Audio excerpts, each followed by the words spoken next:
আসসালামু আলাইকুম। আজকে আমি ১ কাপ গুঁড়া দুধ দিয়ে নরম তুলতুলে রসে ভরা মালাই চপ মিষ্টি বানিয়ে দেখাবো। ১ কাপ গুঁড়া দুধ আর ৩.৫ কাপ পানি দিয়ে বলক তুলে নিব।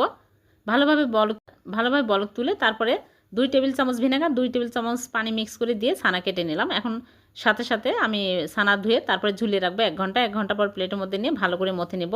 ৩-৪ মিনিট মথে নিতে হবে। তারপরে আমি মিষ্টির শেপ দিয়ে নিব। এরকম করে লেচি কেটে নিচ্ছি। তাহলে প্রত্যেকটা মিষ্টি সমান হবে। একটা করে লেচি নিয়ে এরকম করে মালাই চপ মিষ্টির শেপ দিয়ে নিব। তারপরে চিনি ১.৫ কাপ, পানি ৩ কাপ, ২টা এলাচ দিয়ে বলক তুলে মিষ্টিগুলো দিয়ে জাল করব ২৫ মিনিট। তারপরে ঘন হয়ে আসলে আমি ফুটন্ত গরম পানি অ্যাড করে দিব ২ বার। ৫ মিনিট পর ২ বার অ্যাড করে দিয়ে ২৫ মিনিট জাল করে নিয়ে চুলা থেকে নামিয়ে রেখে দিয়েছিলাম ২ ঘন্টা। ২ ঘন্টা পর মিষ্টিগুলো তুলে নিলাম। লিকুইড দুধ ৩ কাপ, চিনি শিরা দিয়ে দিলাম, জাফরান ১ চিমটি দিয়ে আমি বলক তুলে মিষ্টিগুলো দিয়ে ৫ মিনিট জাল করে নেব। ৫ মিনিট পর চুলা থেকে নামিয়ে রেখে দেবো সারারাত। পরের দিন সকালে মিষ্টিগুলো সার্ভ করে আপনাদেরকে দেখাচ্ছি। হয়ে গেল ভীষণ সুস্বাদু নরম তুলতুলে